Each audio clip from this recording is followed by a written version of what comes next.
Ketua DPRK Banda Aceh, Faridnya Umar, menerima kunjungan Kepala Badan Narkotika Nasional atau BNN Kota Banda Aceh, Kombes Pol Zahrul Bawadi SHMM, serta jajarannya pada Jumat 2 Agustus 2024.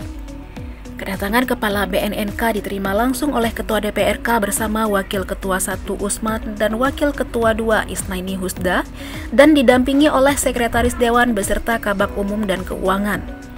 Ketua DPRK mengapresiasi BNN Kota Banda Aceh dalam menangani kasus penyalahgunaan narkoba di Ibu Kota Provinsi Aceh, di antaranya dengan menginisiasi terbentuknya Gampong Bersih dari Narkoba atau Gampong Bersinar.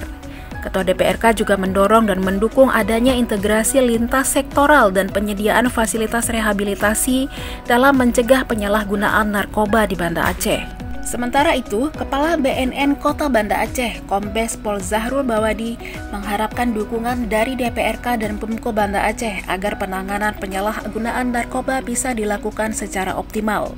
Salah satunya dengan ketersediaan dan peremajaan fasilitas seperti rumah sakit khusus untuk merehab pasien yang kecanduan narkoba. Ia juga mendorong gampong-gampong yang ada di Banda Aceh untuk melahirkan resam gampong terkait implementasi Kanun Nomor 1 Tahun 2023 tentang pencegahan dan pemberantasan penyalahgunaan peredaran gelap narkotika yang sudah dilahirkan oleh DPRK Banda Aceh.